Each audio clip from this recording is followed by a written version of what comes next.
Nous sommes ici dans Actes chapitre 18, verset 9. Je prends ça très vite.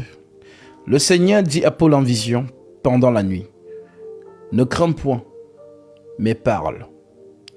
Ne te tais point, car je suis avec toi.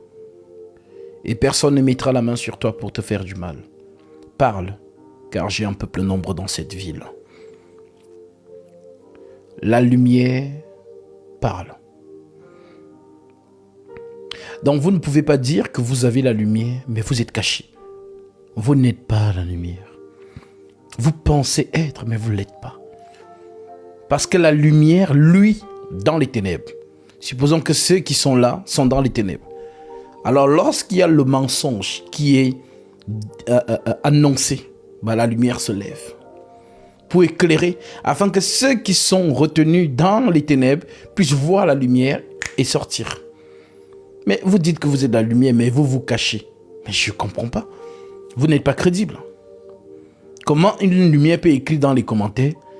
Après, on lui demande, bon, tu viens brandir pour sauver ceux que tu prétends être, qui sont peut-être dans l'erreur. Viens les éclairer, mais tu ne viens pas. Si la lumière panique déjà en face des ténèbres, c'est peine perdue. Donc, parfois, lorsque vous ne maîtrisez pas certaines choses, ayez l'humilité de poser des questions. C'est mieux. C'est mieux de poser des questions. Et à la lumière des Saintes Écritures, nous allons vous enseigner. Tout simplement. Voilà. Alors, peuple de Dieu, je vous salue au nom de Jésus-Christ. Grande est ma joie encore de vous retrouver en ce jour, toujours dans l'exercice de mon ministère. Et le Seigneur nous donne encore l'opportunité de vous enseigner et de vous parler de sa part. Nous sommes cette génération qui est arrivée à la fin des siècles. Et l'heure n'est plus vraiment à dormir. À dormir. À dormir.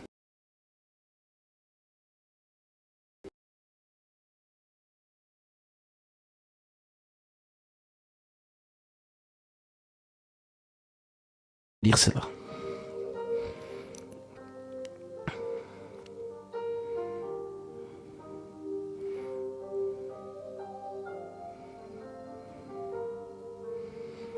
Je suis ici dans 2 Corinthiens 13, verset 5. L'Écriture dit, « Examinez-vous vous-même. » Examine-toi, mon frère.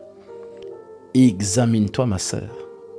Examinez-vous vous-même pour savoir si vous êtes dans la foi. Examinez-vous vous-même pour savoir si vous êtes dans la foi. Éprouvez-vous vous-même. Ne reconnaissez-vous pas que Jésus-Christ est en vous? À moins peut-être que vous ne soyez reprouvés. Alors, nous sommes à cette heure où tu dois savoir si tu es réellement dans la foi.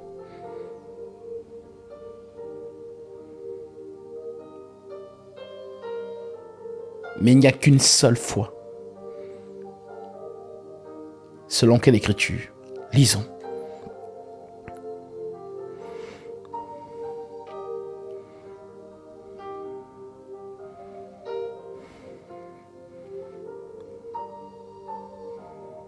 Je suis dans Romains chapitre 10. Je prends le verset .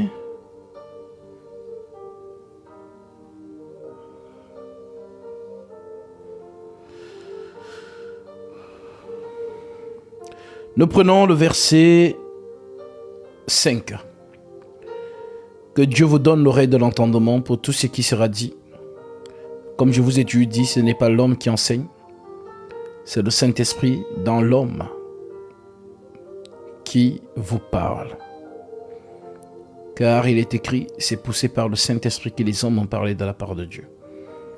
Alors, Je vous appelle toujours à avoir un bloc-notes, à avoir un stylo et à avoir votre Bible avec vous pour vérifier les Saintes Écritures. Voilà pourquoi je vous prêche avec référence. Alors, examinez-vous vous-même si vous vous trouvez dans la foi. Romains chapitre 10. Quelle foi? Je suis au verset 5. En effet, Moïse définit ainsi la justice qui vient de la loi. L'homme qui mettra ces choses en pratique vivra par elle. Tu mets la loi en pratique, tu vis par elle. Mais voici comment parle la justice qui vient de la foi. Ne dis pas en ton cœur qui montera au ciel. C'est en faire descendre le Christ. Ou qui descendra dans l'abîme. C'est faire remonter le Christ d'entre les morts. Que dit-elle donc? La parole est près de toi, dans ta bouche et dans ton cœur.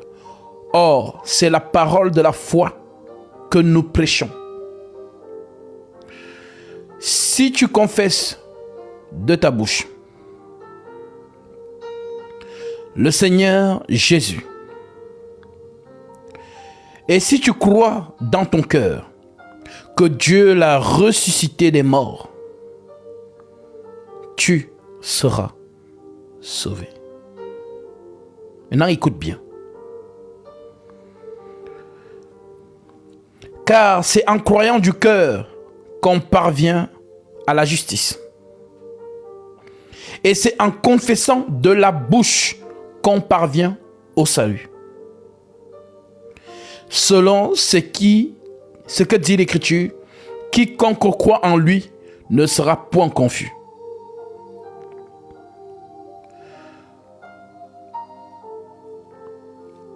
Il n'y a aucune différence entre le juif et le grec. Le grec, c'est pour définir ceux qui sont non-juifs de souche ou de nature. Ce que Paul pourrait appeler dans un autre langage l'olivier franc. Car il y a l'olivier sauvage, il y a l'olivier franc. Donc le grec, c'est l'olivier franc. C'est l'olivier sauvage. Et le juif, dont Israël, c'est l'olivier franc. Nous allons y en venir. Car quiconque invoque le nom du Seigneur sera sauvé. Verset 14. Comment donc invoqueront-ils? J'aime ça. Celui en qui ils n'ont pas cru. 1. 2. Et comment croiront-ils en celui dont ils n'ont pas entendu parler?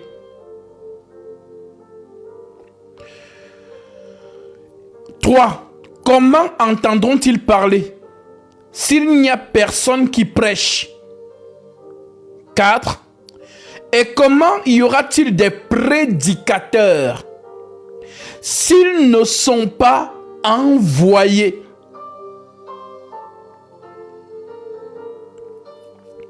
J'espère vraiment que vous captez la chose.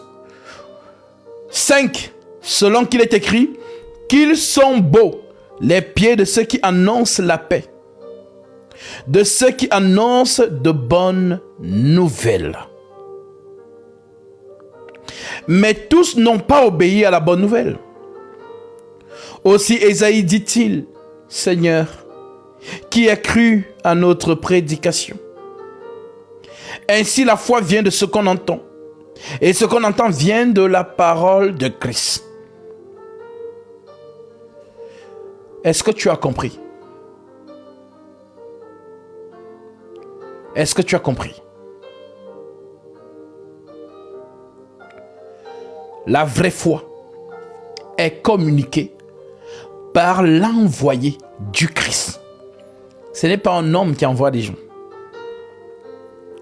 C'est le Christ qui envoie ses prédicateurs. Et l'amour de Dieu pour toi c'est que sur ton chemin, tu croises ce prédicateur. Afin que tu aies la vraie foi. Parce qu'il y a plusieurs fois. Il y a des gens qui décident de croire en Jésus. Mais on ne décide pas de croire en lui. Donc, je reprends pour que ce soit clair pour ceux qui nous écoutent. Je reprends au verset 5. Romains, chapitre 10, verset 5. En effet, Moïse définit ainsi la justice qui vient de la loi. Il y a une justice qui vient de la loi. Et la justice, selon le langage spirituel, c'est quoi? C'est la parole. Selon quelle écriture? Selon Jean 7, 24. Tu peux vérifier. Il est écrit, ne jugez pas selon l'apparence, mais jugez selon la justice. En effet, Moïse définit ainsi la justice qui vient de la foi, de la loi. L'homme qui mettra ces choses en pratique vivra par elles. Donc dans la loi, il faut la mettre en pratique pour vivre par elle. Mais voici comment parle la justice qui vient de la foi. Donc vous voyez qu'il y a deux justices. Il y a la justice de la loi. Il y a la justice de la foi. Ne dis pas dans ton cœur qui montera au ciel. C'est en faire descendre Christ. Ou qui descendra dans l'abîme. C'est en faire remonter Christ d'entre les morts. Qu'est-il donc? La parole est près de toi, dans ta bouche et dans ton cœur. Or, c'est la parole de la foi que nous prêchons. Or, c'est la parole de la foi que nous prêchons. Il parle du nous. Le nous.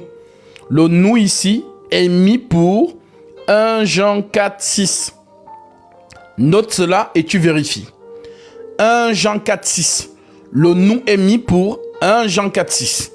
Alors, je fais un crochet et je prends le 1 Jean 4, 6 pour que tu comprennes de quoi il parle. 1 Jean 4, verset 6. Nous sommes de Dieu. Celui qui connaît Dieu nous écoute. Tu comprends mieux? Celui qui connaît Dieu nous écoute. Celui qui n'est pas de Dieu ne nous écoute pas. C'est par là que nous connaissons l'esprit de la vérité et l'esprit de l'erreur. En d'autres termes, il y a des hommes qui véhiculent la foi.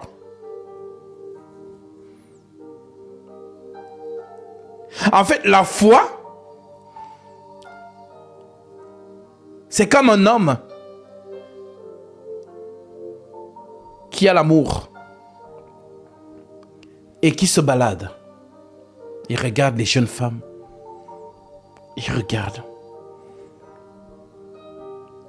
Elles sont belles. Mais dans toutes ces belles femmes, il y en a une qui trouvera grâce à ses yeux. Et c'est à cette dernière qu'il posera la couronne. Alors, il y a plusieurs jeunes filles. Mais qu'est-ce qu'elle a, elle, particulièrement, pour qu'elle soit madame? C'est la grâce. Le colis de l'homme, c'est l'amour. Il se balade avec. Et je pense que pour ceux qui sont attentifs, vous savez de qui je parle. Assyrus et Esther. On a réuni tous les jeunes vierges du monde entier pour que ce dernier choisisse une sur laquelle sera posée la couronne.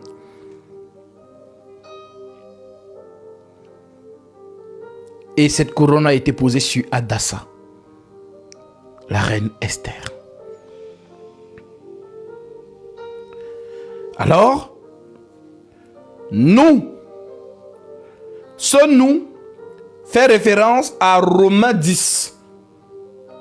Ce sont des hommes que le maître a donné la foi d'aller la distribuer. On parle du semeur. Permettez-moi de lire pour que vous compreniez encore mieux. Donc, Romains 10 égale 1 Jean chapitre 4 verset 6. Nous sommes de Dieu. Celui qui connaît Dieu nous écoute. Celui qui ne connaît pas Dieu ne nous écoute pas. C'est par là que nous connaissons l'esprit de la vérité et l'esprit de l'erreur. Donc, le nous là est mis pour qui? Pour les prédicateurs. Maintenant, nous avons dit que la foi est en colis. Selon quelle écriture? Selon Romains chapitre 10.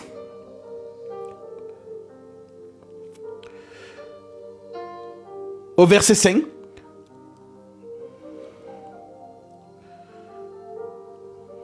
En effet, Moïse définit ainsi la justice qui vient de la loi. L'homme qui mettra ces choses en pratique vivra par elle. Mais voici comment parle la justice qui vient de la foi. Ne dis pas en ton cœur qui montera au ciel, c'est en faire descendre Christ. Ou qui descendra dans l'abîme, c'est en faire remonter Christ d'entre les morts. Qu'est-il donc? La parole est près de toi, dans ta bouche et dans ton cœur. Or, si la parole de la foi que nous prêchons,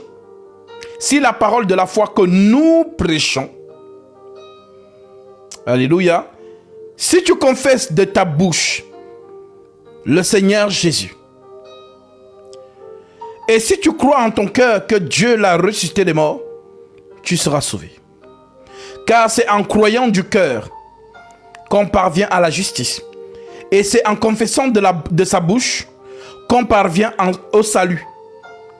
Selon ce que dit l'Écriture. Quiconque croit en lui ne sera point confus. Il n'y a aucune différence entre le juif et le grec. Puisqu'ils ont tous un même Seigneur, qui est riche pour tous ceux qui l'invoquent. Car quiconque invoquera le nom du Seigneur sera sauvé. Maintenant, ça se passe où? Tu dois invoquer le nom du Seigneur où? On continue. Comment donc invoqueront-ils? J'aime ça. Comment donc invoqueront-ils celui qu'ils n'ont pas cru? Et comment croiront-ils en celui qu'ils n'ont pas entendu parler? Et comment entendront-ils parler s'il n'y a personne qui prêche?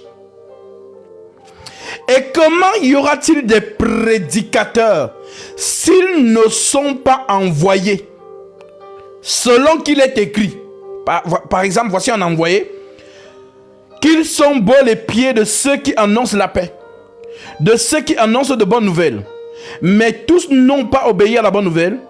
Aussi Ésaïe, c'est un envoyé, dit-il en son temps, Seigneur, qui a cru à notre prédication? Qui a cru à notre prédication? Donc, il y a des envoyés. Maintenant, pour que tu comprennes mieux, allons donc dans Ésaïe. Ésaïe 55. Écoute ce qu'on dit là-bas.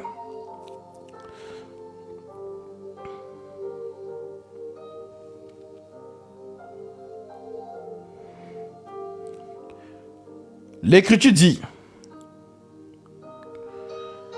cherche l'Éternel pendant qu'il se trouve. Invoque-le tandis qu'il est prêt. Que le méchant abandonne sa voie et l'homme d'iniquité ses pensées. Qu'il retourne à l'Éternel qui aura pitié de lui, à notre Dieu qui ne se lasse pas de pardonner. Car mes pensées ne sont pas vos pensées et mes voies ne sont pas vos voies, dit l'Éternel. Autant les cieux sont élevés au-dessus de la terre, autant mes voix sont élevées au-dessus de vos voix et mes pensées au-dessus de vos pensées. Comme la pluie, écoutez bien, et la neige descendent des cieux et n'y retourne pas sans avoir arrosé et fécondé la terre et fait germer les plantes, sans avoir donné de la semence au semeur, un semeur sorti. Là, vous comprenez les paraboles du Christ. Matthieu chapitre 13, pour les plus attentifs et ceux qui lisent les Écritures. Donc, l'Éternel Dieu dit, sans avoir donné la semence au semeur. Donc le semeur, c'est qui? C'est celui qui est envoyé. C'est le prédicateur selon Romains chapitre 10. Et le semeur a la semence. Sans avoir donné de la semence au semeur et du pain à celui qui mange. Ainsi en est-il de ma parole qui sort de ma bouche. Elle ne retourne pas à moi sans effet, sans avoir exécuté ma volonté et accompli mes desseins. Alors, je corrèle cela avec Matthieu chapitre 13. Je prends le verset 18. Vous donc, déclare le Seigneur, écoutez ce que signifie la parabole du semeur. Lorsqu'un homme écoute la parole du royaume et ne la comprend pas, Satan vient, le malin, vient et enlève ce qui a été sémé dans son cœur. Et cet homme est celui qui a reçu la semence le long du chemin. Donc, cet homme reçoit la semence le long du chemin. Ça veut dire la semence, c'est la parole qui a été lancée. Il l'a reçue le long du chemin. Il n'a pas compris cette semence et Satan est venu enlever ce qui a été déposé dans son cœur. Celui qui a reçu la semence dans les endroits pierreux, c'est celui qui entend la parole et la reçoit aussitôt avec joie. Mais il n'a pas de racine. En lui-même, il manque de persistance et dès que survient une tribulation ou une persécution, à cause de la parole, il y trouve une occasion de chute. Celui qui a reçu la semence parmi les épines, c'est celui qui entend la parole, mais en qui les soucis du siècle et la séduction des richesses étouffent cette parole et la rendent infructueuse. Verset 23. Celui qui a reçu la semence dans la bonne terre, donc celui qui a entendu la parole dans la bonne terre, c'est celui qui entend la parole et la comprend. Deux dimensions, entendre et comprendre.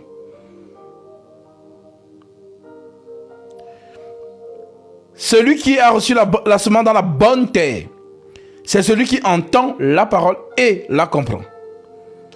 Il porte du fruit. Un grain en donne 100, l'autre 60, l'autre 30. La foi. Je vous l'ai situé. Le Seigneur n'a pas changé sa manière de travailler. Il envoie lui-même des prédicateurs avec la foi qui sauve. Maintenant, l'amour de Dieu pour toi, c'est que sur ton chemin, tu rencontres son prédicateur.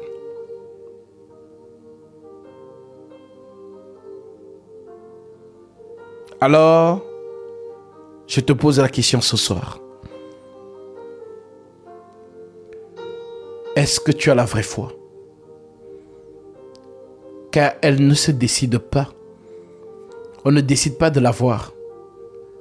C'est un rendez-vous que le Seigneur a prédestiné dès avant la fondation du monde pour que tu puisses la recevoir.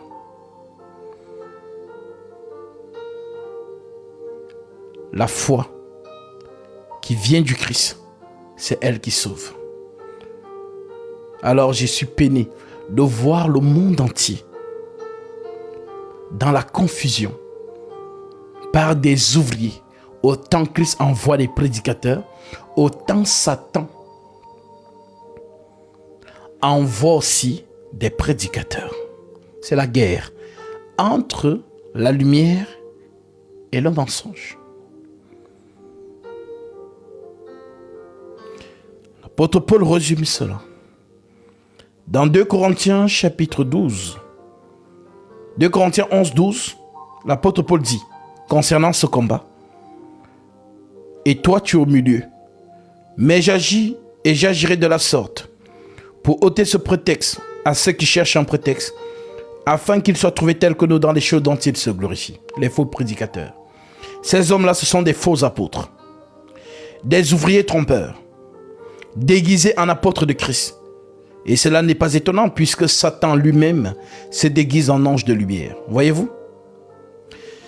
Il n'est donc pas étrange que ces ministres, dont ces envoyés, ces prédicateurs, il n'est donc pas étrange que ces ministres aussi se déguisent en ministres de justice. Leur fin sera selon leurs œuvres. Il continue en disant au verset 16, « Je le répète, que personne ne me regarde comme un insensé. Sinon, recevez-moi comme un insensé, afin que moi aussi, je me glorifie un peu. Ce que je dis avec l'assurance d'avoir sujet de me glorifier, je ne le dis pas selon le Seigneur, mais comme par folie. Puisqu'il en est plusieurs qui se glorifient selon la chair, je me glorifierai aussi. Car vous supportez volontiers les insensés, vous qui êtes sages. Si quelqu'un vous a asservi, si quelqu'un vous dévore, si quelqu'un s'empare de vous, si quelqu'un est arrogant, si quelqu'un vous frappe au visage, vous le supportez. J'ai honte de le dire. Nous avons montré de la faiblesse. Cependant, tout ce que peut oser quelqu'un, je parle en insensé, moi aussi je l'ose. Sont-ils heureux? Moi aussi. Sont-ils israélites? Moi aussi. Sont-ils de la postérité d'Abraham? Moi aussi. Sont-ils ministres de Christ? Je parle en homme qui extravague. Je le suis plus encore. Par les travaux bien plus, par les coups bien plus, par les emprisonnements bien plus, souvent en danger de mort. 5 fois j'ai reçu des Juifs, 40 coups moins 1. En d'autres termes, 39. 3 fois j'ai été battu de verge. 1 fois j'ai été lapidé. 3 fois j'ai fait naufrage. J'ai passé un jour et une nuit dans l'abîme. Fréquemment en voyage, j'ai été au péril sur les vagues. Oui, à son époque, il n'y avait pas d'avion. En péril de la part des brigands. En péril de la part de ceux de ma nation. En péril de la part des païens. En péril dans les villes. En péril dans le désert. En péril sur la mer. En péril parmi les faux frères. Les faux.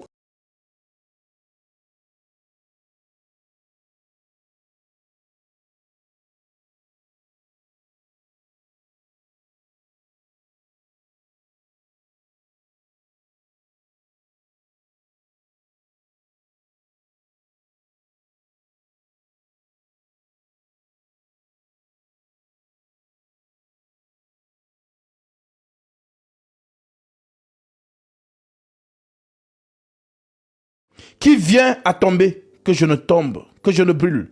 S'il faut se glorifier, c'est de ma faiblesse que je me glorifierai. Vous savez pourquoi il dit ça? Parce qu'au verset 12, Dieu lui a dit, ma puissance se manifeste dans la faiblesse. C'est quand tu es faible que Dieu vient. Mais quand tu es fort, tu te débrouilles.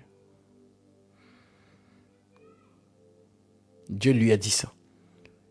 Ma grâce te suffit, car ma puissance s'accomplit dans la faiblesse.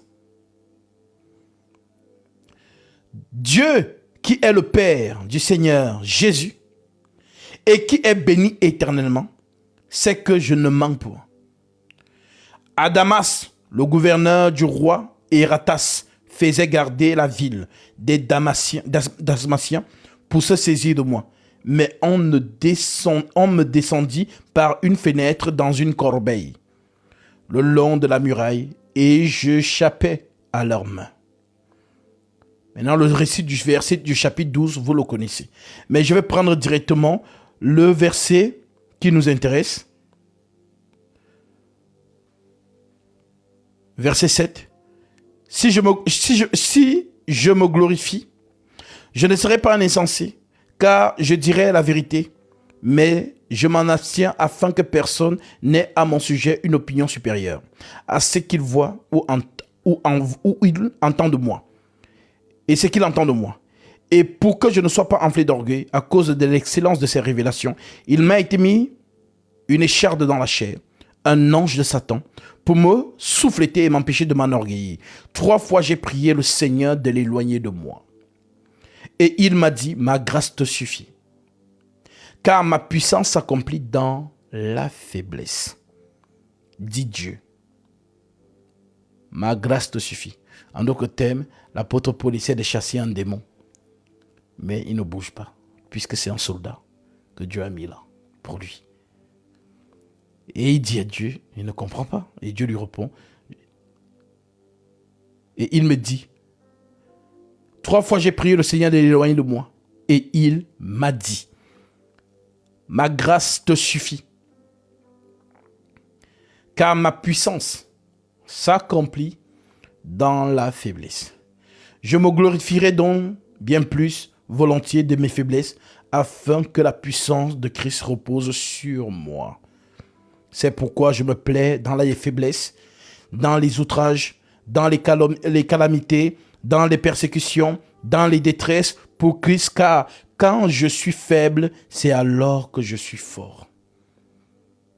J'ai été un insensé. Vous m'y avez contraint. C'est par vous que je devais être recommandé, car je n'ai été inférieur en rien aux apôtres par excellence. Quoique je ne sois rien, les preuves de mon apostolat ont éclaté au milieu de vous par une puissance et toute épreuve par des signes, des prodiges, des miracles. En quoi avez-vous été traités moins favorablement que les autres églises? Sinon en ce que je ne vous ai point été à charge. Pardonnez-moi ce tort. L'apôtre Paul. Voici pour la 3e fois. Je suis prêt à aller chez vous et je ne vous serai point à charge. Car ce ne sont pas vos biens que je cherche. C'est vous-même, Saint-Esprit de Dieu. Ce n'est pas, en effet, aux enfants à amasser pour leurs parents, mais aux parents pour leurs enfants. Pour moi, je dépenserai très volontiers et je me dépenserai moi-même pour vos âmes. Disais-je en vous aimant davantage, être moi et moins aimé de vous. Soit je ne vous ai point été à charge, mais en homme astucieux, je vous ai pris par ruse. Ai-je tiré du profit de vous par quelqu'un de ce que vous avez envoyé? J'ai engagé Tite à aller chez vous. Et avec lui, j'ai envoyé le frère. Est-ce que Tite exigeait quelque chose de vous? N'avons-nous pas marché dans les mêmes esprits, sur les mêmes traces? Vous vous imaginez depuis longtemps que nous nous justifions auprès de vous. C'est devant Dieu en Christ que nous parlons. Et tout cela, bien-aimés, nous le disons pour être votre édification. Car je crains de ne pas vous trouver à mon arrivée, tel que je voudrais, et d'être moi-même trouvé pour vous, tel que vous ne voudriez pas. Je crains de trouver des querelles, des jalousies, des animosités, des cabales, des médisances, des calomnies. Quand on parle de cabale, c'est la secte, hein? Genre des clans qui se forment dans le Seigneur. Voilà. Des cabales, des médisances, des calomnies, de l'orgueil, des troubles. Je crains que mon arrivée, mon Dieu, ne m'humilie de nouveau à votre sujet, et que je n'ai à pleurer sur plusieurs ceux qui ont péché précédemment, qui ne se sont pas repentis de l'impureté, de l'impudicité et des dissolutions auxquelles ils se sont livrés. Alors, l'apôtre Paul, comme Ésaïe, et comme tous ceux qui ont succédé, tous les prédicateurs que Dieu a envoyés, tous ont un colis, le colis du salut, pour tous ceux qui les écoutent. Voilà donc pourquoi, dans le 1 Jean chapitre 4, verset 6, on parle de je suis en train de vous dire par la puissance du Christ, c'est que des hommes que Dieu envoie depuis des générations jusqu'à moi. Si vous écoutez les paroles du Christ qui émanent de ma bouche et que vous les mettez en pratique, vous serez sauvés. Car je ne suis que la continuité. Que Dieu vous en donne le discernement. Voilà donc pourquoi la foi, bien-aimée, la vraie foi, réside dans les hommes que Dieu a mandatés dès avant la fondation du monde. Ça n'a rien à voir avec la théologie et le système dans lequel ce qu'on appelle les églises réveillées sont retenues. Sans parler du Vatican qui est la mère des prostituées, pour parler prophétiquement. Alors je voudrais, pour toi, ma soeur, mon frère, que tu éprouves ta foi. Comment est-ce que tu as cru au Seigneur Jésus-Christ? Comment est-ce que tu as reçu ton baptême? En quel nom? Et dans quelle source? Un baptistère, une baignoire, 3 gobelets d'eau. Le Christ arrive. Entendez le message. Revenez au fondement apostolique. Prendre votre baptême conformément à la Sainte Doctrine. Nous baptisons tous les samedis et même tous les jours pour ceux qui sont disposés. C'est une cloche que je sonne. Prenez votre baptême conformément à la Sainte Doctrine. Sortez des églises réveillées. Sortez des églises réveillées. Sortez de ces systèmes. Sortez du Vatican. Sortez du méthodisme. De ce qu'on appelle les anglicans. Les témoins de Jéhovah. Les mormons. Les branhamistes. ICC.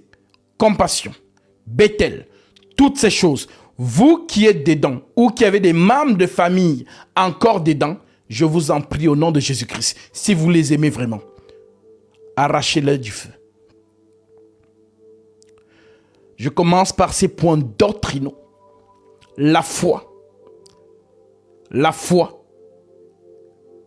La sainte doctrine. Chaque parole que les prophètes et les apôtres ont donné par le Saint-Esprit, c'est ça le socle de votre foi. Éphésiens 2:20.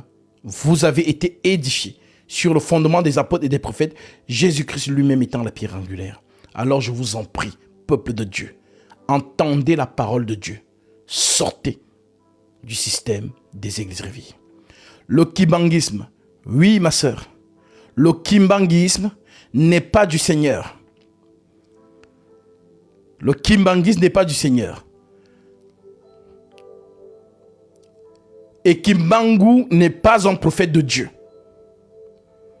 Donc tous ceux qui sont renfermés dans cette mouvance, je pleure leurs âmes. Revenez à l'enseignement authentique des apôtres. La saine doctrine. Jésus-Christ mort et ressuscité pour le salut de quiconque croit.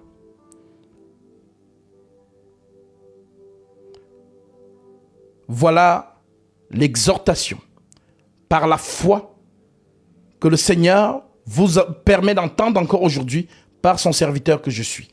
La foi.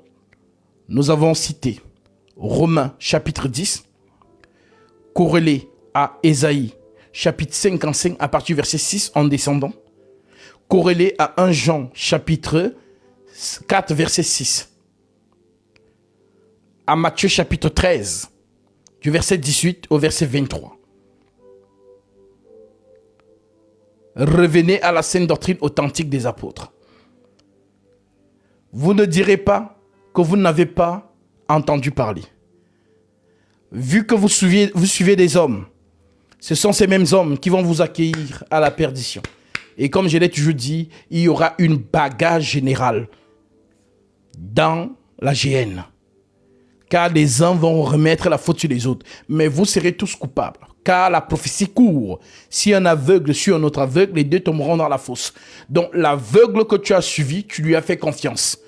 Maintenant, Jérémie 17, verset 5 dit, « Maudit soit l'homme qui se confie dans l'homme et qui prend sa chair pour son appui et détourne son cœur de l'Éternel. » Et selon les Saintes Écritures, l'Éternel, c'est lui le rocher. Je vais lire cette écriture.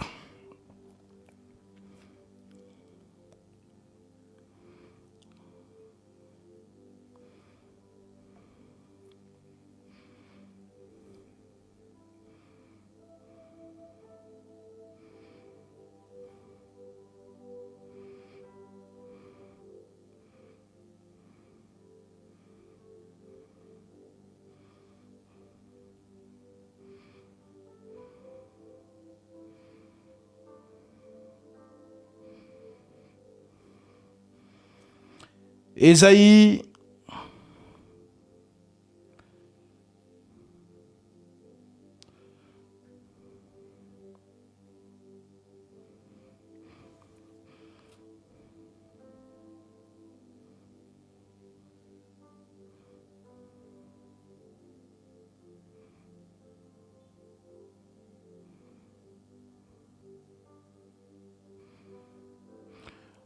8, je prends le verset 14 et je le... Verset 14. Je commence au verset 13. C'est l'Éternel des armées que vous devez sanctifier. C'est lui que vous devez craindre et redouter. Et il sera un sanctuaire, mais aussi une pierre d'achoppement, un rocher de scandale. Un rocher de scandale pour les deux maisons d'Israël, un filet et un piège pour les habitants de Jérusalem.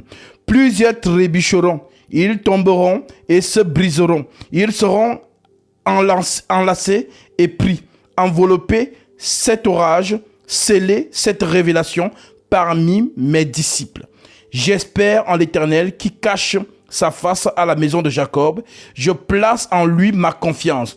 Voici, moi et mes enfants que l'Éternel m'a donnés, nous sommes des signes et des présages en Israël de la part de l'Éternel des armées qui habite sur la montagne de Sion. En d'autres termes, le rocher, l'écriture, tel que Jésus le dit, car il vient se comparer à cette écriture dans le livre de Matthieu chapitre 7. Verset 24. C'est pourquoi quiconque entend ces paroles que je dis et les met en pratique sera semblable à un homme prudent qui a bâti sa maison sur le roc. Donc Christ est lui-même l'Éternel, le rocher sur lequel vous devez vous appuyer. Si vous délaissez le rocher qui est l'écriture pour suivre les hommes, peuple de Dieu, c'est la perdition qui vous attend. Alors je vous en prie, revenez. Revenez à la saine doctrine principale des apôtres. Sortez du fanatisme des hommes. Vérifiez les hommes qui viennent à vous en tant qu'hommes de Dieu à la lumière des Saintes Écritures. Et vous allez voir s'ils contredisent le fondement. Soyez dans cet exercice. Si vous n'êtes pas dans cet exercice, je pleure pour vos âmes. Je pleure pour vos âmes. Soyez dans cet exercice. Soyez pleinement dans l'exercice de vérifier le fondement.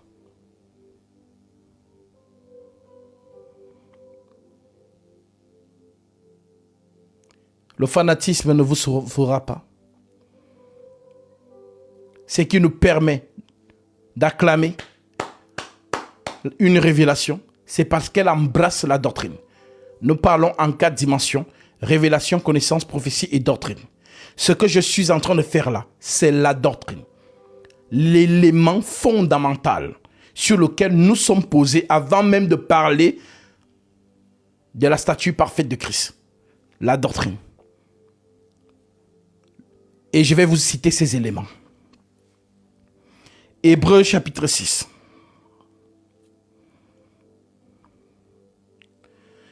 L'Écriture dit: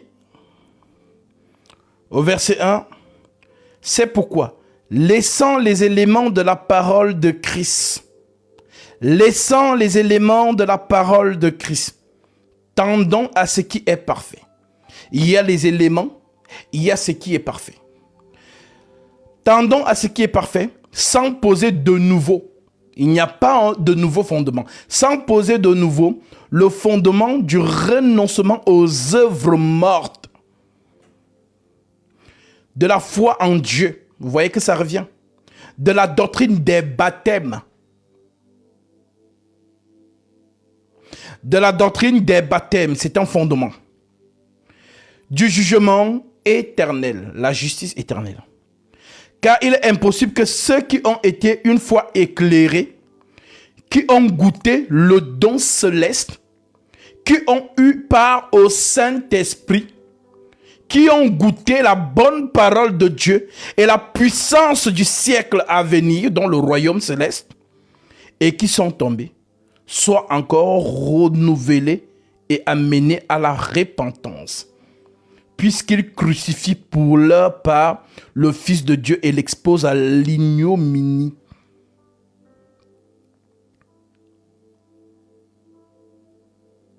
En d'autres termes, les vrais enfants de Dieu, qui ont la vraie foi, ne peuvent pas l'abandonner. Mais ceux qui ne sont pas de Dieu vont manifester ce qu'on appelle l'apostasie. Apostasia. Et on dit que lorsque tu commets l'apostasie, il n'y a pas de retour. Tu ne peux pas dire, tu es zélé pour Jésus, après demain, t'entends dire, ah, Jésus, ça a été inventé. Je retourne dans la tradition de mes ancêtres. C'est ça qu'on appelle donc l'ignominie. Je répète. Hébreux 6, verset 1. C'est pourquoi, laissant les éléments de la parole de Christ, tendons à ce qui est parfait, sans poser de nouveau le fondement du renoncement aux œuvres mortes, de la foi en Dieu, virgule. Ce sont les fondements. Donc, premier fondement, sans poser de nouveau le fondement du renoncement aux œuvres mortes. C'est quoi les œuvres mortes? Les œuvres mortes, ce sont les faiblesses de la chair. Nous ne devons pas nous complaire dans les faiblesses de la chair. Au contraire, nous devons nous améliorer de jour en jour. De la foi en Dieu, ce que nous avons parlé, selon Romains chapitre 10, corrélé à 1 Jean chapitre 4 verset 6, corrélé à Ésaïe 55 verset 6 en descendant, corrélé à Matthieu chapitre 13. La doctrine des baptêmes, vous voyez que c'est un pilier, c'est un fondement. La doctrine des baptêmes. Maintenant, lorsqu'on parle des baptêmes, on parle ici du baptême d'eau et du baptême du Saint-Esprit. Car le Christ a dit, selon Jean chapitre 3, si un homme ne naît d'eau et d'esprit, il ne peut entrer dans le royaume des cieux. Et ce qui t'amène, que ce soit au baptême d'eau et au baptême d'esprit, c'est la parole. La parole de la justice, la foi. Car c'est sur les paroles de vérité que le Saint-Esprit atterrit. D'où le fait que dans Actes chapitre 10, vous voyez un homme à qui le Saint-Esprit dit d'aller appeler Pierre. Lorsque Pierre entre dans la maison de cet homme, dès qu'il commence à parler, le Saint-Esprit descend. Pourtant, le Saint-Esprit est entré chez Corneille. Le Saint-Esprit aurait pu donner à Corneille le Saint-Esprit directement, que Corneille, tiens, je te donne le Saint-Esprit. Mais le Saint-Esprit lui dit, va appeler Pierre. Lorsque Pierre arrive, dès qu'il commence à prêcher, le Saint-Esprit descend. Alors, est-ce que Pierre a dit, ah Corneille, tu as été sauvé, c'est bon? Pierre dit, peut-on refuser l'eau du baptême à ceux qui ont reçu le Saint-Esprit aussi bien qu'à nous? Et il ordonna, c'est en ordre, qu'il fût baptisé au nom du Seigneur.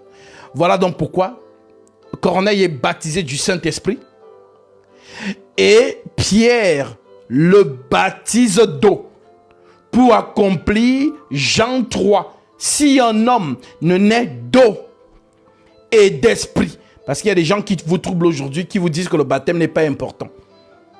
C'est facultatif. Abomination. Parce que justement, le baptême, c'est le lieu où on pardonne vos péchés. C'est ce que le Saint-Esprit a déclaré ce jour-là. Repentez-vous, croire, et que chacun de vous soit baptisé au nom de Jésus-Christ pour le pardon de vos péchés. Le baptême d'eau, c'est pour le pardon des péchés et rien d'autre. Le baptême d'eau, c'est pour le pardon des péchés. Le baptême que Jean a fait, Jean faisait un baptême pour annoncer à Israël que le prophète tant attendu arrive.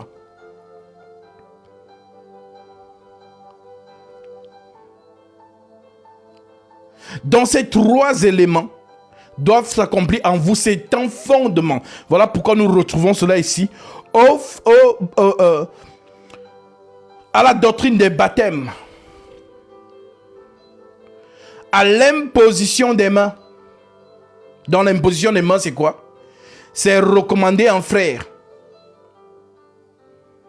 au service. Comme ce qui s'est passé dans Actes chapitre 6. Je vous montre un exemple factuel. Et on revient dans Hébreux 6. Actes chapitre 6. Je prends le verset 1. En ce temps-là, le nombre de disciples surmonta d'environ, et les Hellénistes murmuraient contre les Hébreux parce que leurs femmes étaient négligées dans les discussions qui se faisaient chaque jour. Les 12 convoquèrent la multitude des disciples et dirent: il n'est pas convenable que nous laissions la parole de Dieu pour servir aux tables. C'est pourquoi, frères, choisissez parmi vous 7 hommes de qui l'on rende un bon témoignage, qui soient pleins d'Esprit Saint, dont les frères choisis ont déjà le Saint-Esprit, qu'ils soient pleins d'Esprit Saint et de sagesse, et que nous chargerons à cet emploi. Et nous continuerons à nous appliquer à la prière et au ministère de la parole. Cette proposition plut à toute l'assemblée.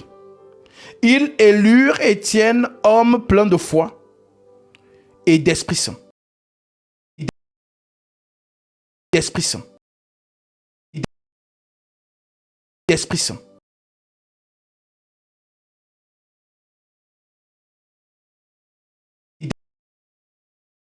D'Esprit Saint. Et Nicolas, prosélyte d'Antioche.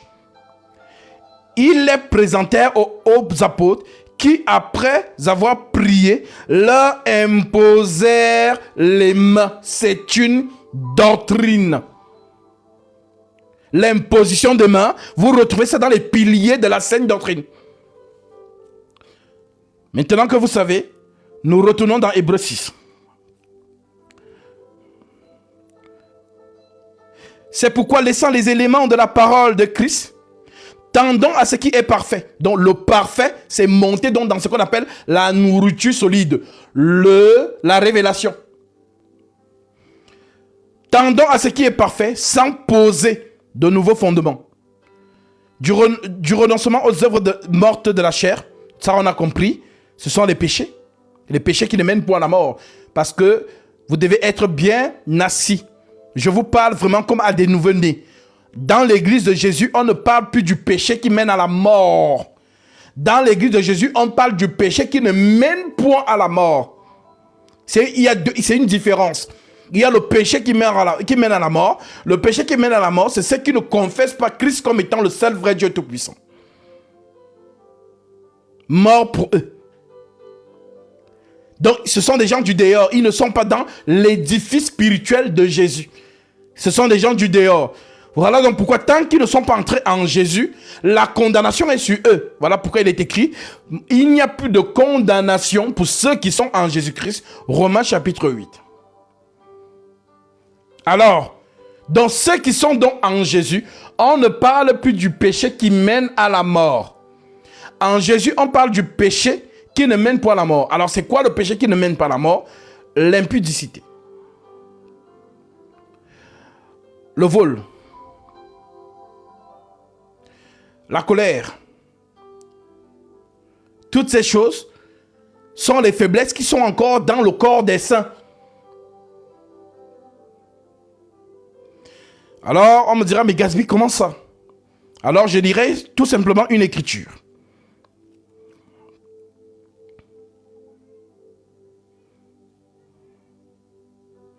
Nous sommes ici dans 1 Corinthiens 6.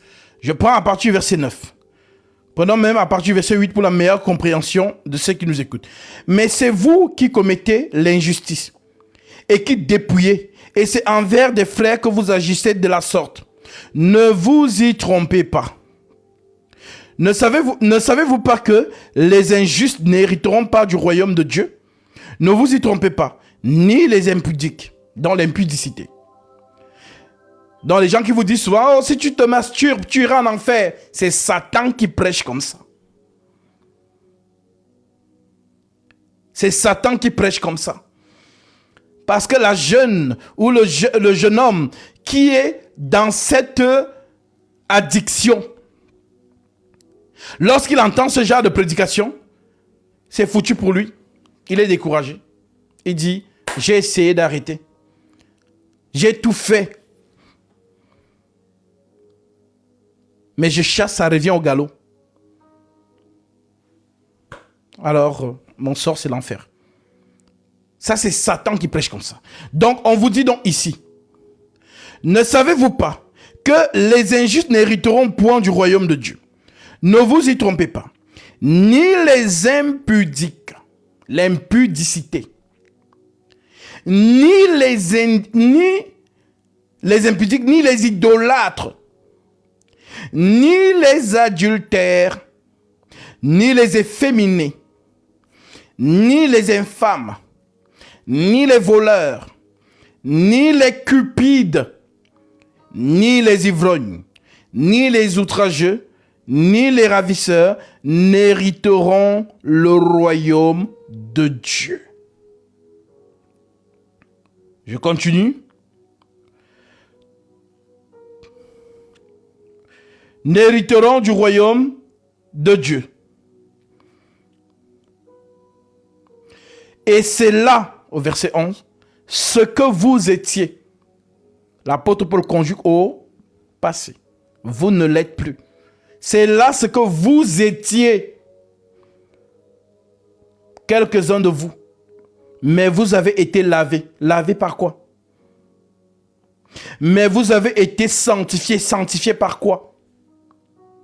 Mais vous avez été justifiés. Justifiés par qui? Au nom du Seigneur Jésus-Christ. Et par l'Esprit de notre Dieu.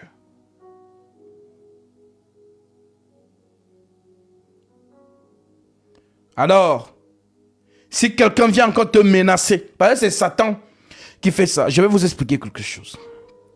Je parle vraiment comme à des nouveau-nés. Satan sait une chose.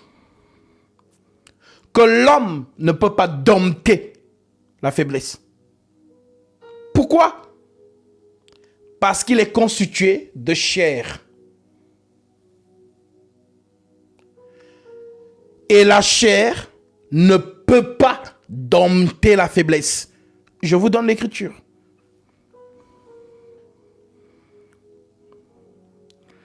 Romains chapitre 8, verset 1. Il n'y a donc maintenant aucune condamnation pour ceux qui sont en Jésus-Christ.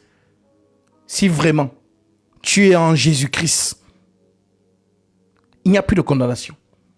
Si tu as encore peur dans ton esprit, sache que toi-même tu rends témoignage que tu n'es pas encore sauvé. Car la foi en Christ, c'est l'assurance. Que tu es conscient que si le Maître se présente maintenant, tu vas partir. Il n'y a donc maintenant aucune condamnation. Ce n'est pas un slogan, ce verset. Ce verset est vivant. Il n'y a plus aucune condamnation pour ceux qui sont en Jésus-Christ. Il faut juste être en Jésus. En effet, la loi de l'esprit de vie en Jésus-Christ Je ne sais pas si vous comprenez vraiment l'ampleur de ces termes. En effet, la loi de l'esprit de vie. Donc l'esprit de Jésus a une loi. Et sa loi, c'est la vie. La loi de l'esprit de vie en Jésus-Christ m'a affranchi de la loi du péché et de la mort. Car, chose impossible à la loi, parce que la chair la rendait sans force. Ça là. Quand tu as cette chair, tu ne peux pas accomplir la loi. C'est pas possible. Ce n'est pas possible. Sois délivré au nom de Jésus-Christ. Cette chair ne peut pas se soumettre à la loi.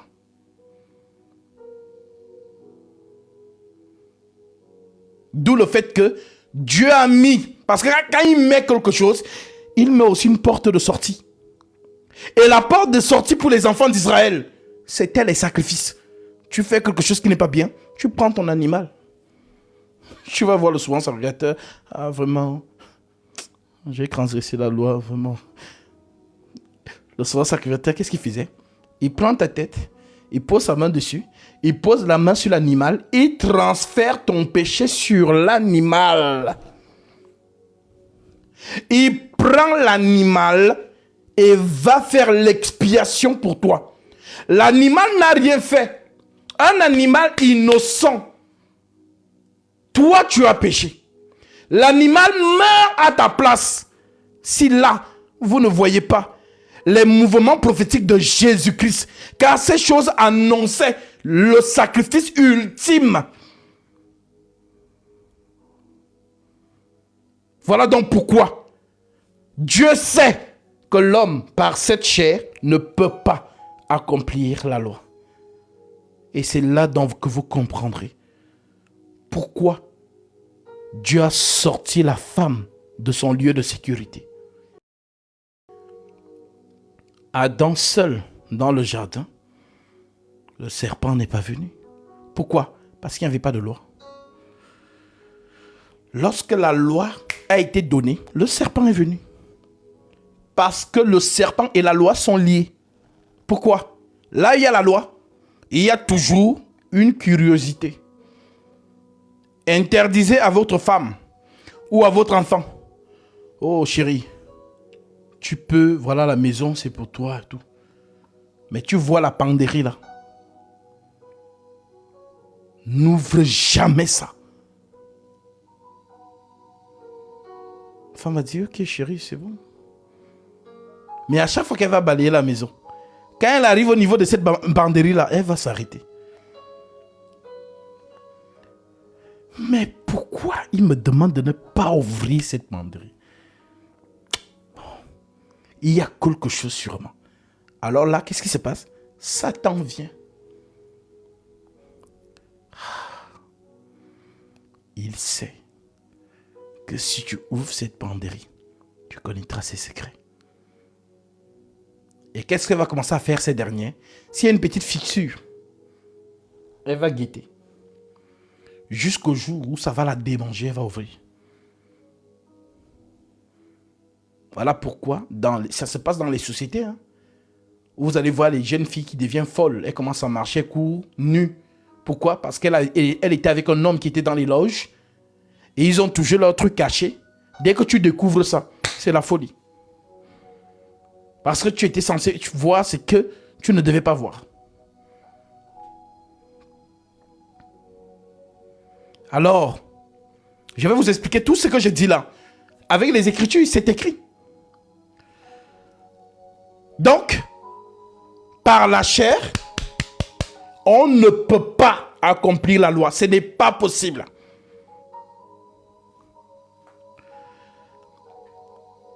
Car, chose impossible à la loi, verset 3, parce que la chair la rendait sans force. Pourquoi?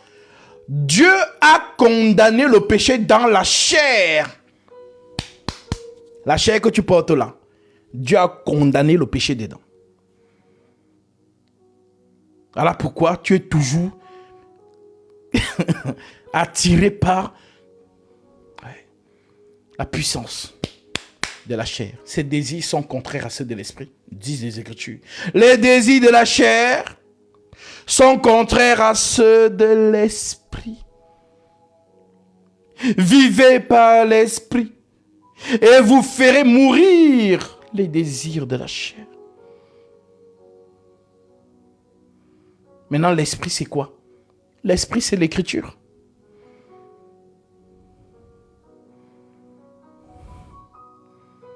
Quand l'esprit dit quelque chose, je veux aussi que les femmes vêtues d'une manière décente.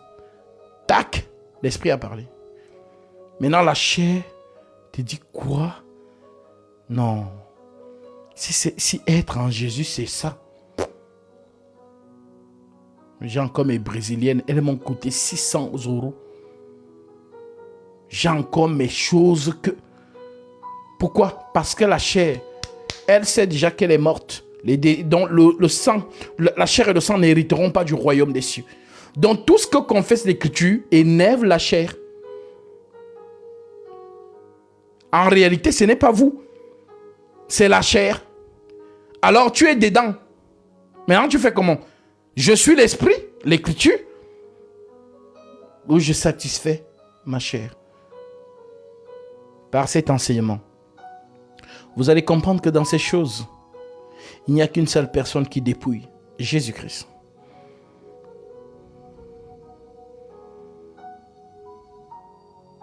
Que l'Écriture triomphe toujours. La chair n'aime pas l'Écriture. Voilà pourquoi lorsque l'Écriture dit une chose, la chair... Gatsby, même un peu de... Je dis, ma soeur, je te cite juste l'Écriture. Maintenant, tu es responsable.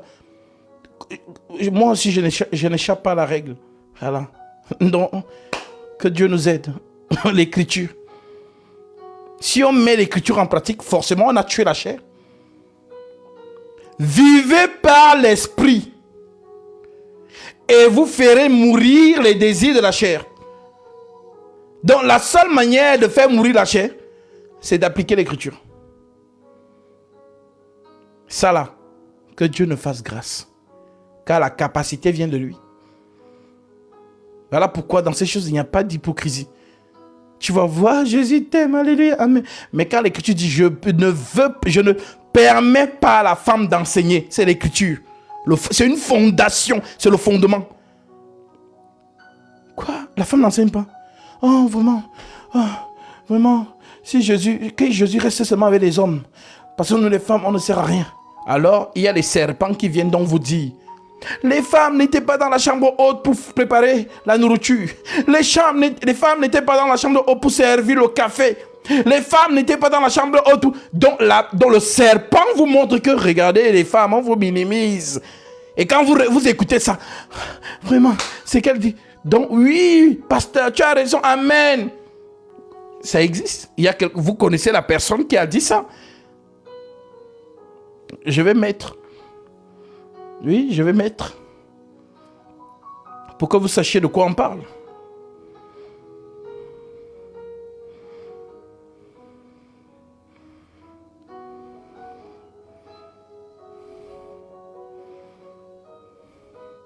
Mettez juste des j'aime pour que les fanatiques ne viennent pas.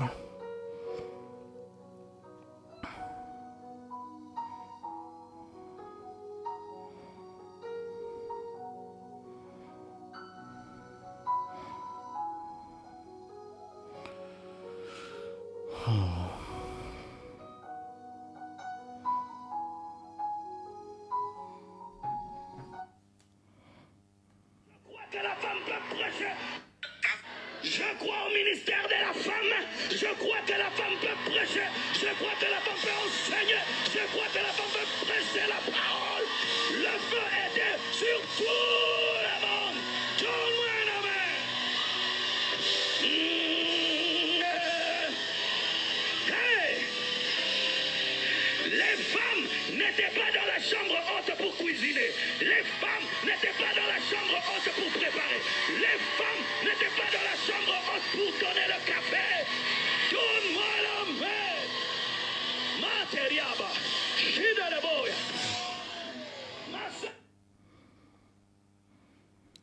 Avec l'effervescence avec le piano, les guitaristes, dont le décor, comme dans un film. Et vous voyez la foule excitée. Wow, Marcelo, amen. Genre, ils sont en train de détruire le fondement sans s'en rendre compte. Et les gens sont dans ça. Satan est rusé. Eh oui. Ça se passe sous vos yeux. Mais est-ce que cela est vraiment étonnant? Non, puisqu'une prophétie court encore. Car il viendra un temps où les hommes ne supporteront pas la saine doctrine, mais ayant la démangeaison d'entendre les choses agréables, et ils se donneront une foule de docteurs selon leurs propres désirs, détourneront l'oreille de la vérité et se tourneront vers les fables. Alors, peuple de Dieu, je vous en supplie, la lucidité de l'esprit, réveillez-vous. Alors, pour vous dire que l'esprit, parce que quand on dit esprit, les gens ne comprennent pas toujours. L'esprit, c'est l'écriture. Voici, je viens dans le rouleau du livre, il est question de moi. C'est Jésus-Christ, l'esprit.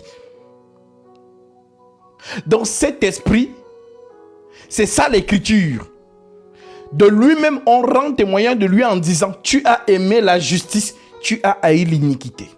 L'iniquité, c'est le mensonge. La justice, c'est la vérité. Voilà donc pourquoi lorsque le menteur lui proposait les choses du monde, prosterne-toi devant moi. Si tu te prosternes devant moi, je te donnerai toute la gloire de ces royaumes. Qu'est-ce qu'il faisait? Il est écrit. Il est écrit. Il est écrit. Il est écrit. Il est écrit. Si lui-même a été fidèle à l'écriture, tu es qui, ma sœur? Tu es qui, mon frère? Nous suivons ces traces. L'écriture. Il est écrit, toujours glorifier l'écriture. Toujours glorifier l'écriture au détriment de notre chair. La chair n'aime pas l'écriture. Je vous l'ai toujours dit. Le jour où vous allez comprendre ça, vous n'allez plus écouter votre chair. Parce qu'elle va beaucoup vous induire en erreur. D'où l'écriture qui dit, vivez par l'esprit. Vivez par l'écriture. Et vous ferez taire, vous ferez mourir les désirs, les envies de la chair. Satan travaille avec la chair. Lui, il attend que tu sois seulement dans la chair pour travailler. Et surtout, beaucoup de nos femmes. Les femmes sont beaucoup dans les émotions. D'où le fait que le Seigneur dise, maudit soit l'homme qui se confie à l'homme, qui prend sa chair pour son appui et détourne son cœur de l'Éternel. Fuyons la chair. Il y a donc maintenant, je suis dans Romains 8. Nous sommes en train d'expliquer les choses de la saine doctrine, les élémentaux. Parce que oui, c'est bien de monter dans les hauteurs de la révélation. Mais la doctrine reste le squelette, la colonne vertébrale. Car si elle est rigide, lorsque le vent souffle, comment? Tu es stoïque, tu ne bouges pas. Mais si tu n'es pas encore affermi, c'est comme un bébé. Il se lève, il fait 2 pas, il commence à rire. Je marche bien, pap, il tombe. Il se relève encore, il commence à courir, il retombe. Ça veut dire quoi? Sa colonne vertébrale n'est pas encore ferme. Il n'y a donc maintenant aucune condamnation pour ceux qui sont en Jésus-Christ. En effet, la loi de l'esprit de vie en Jésus-Christ m'a affranchi de la loi du péché et de la mort. Car chose impossible à la loi, parce que la chair la rendait sans force. Dieu a condamné le péché dans la chair. Dieu a condamné le péché dans la chair en envoyant à cause du péché son propre fils dans une chair semblable à celle du péché. En d'autres termes, Jésus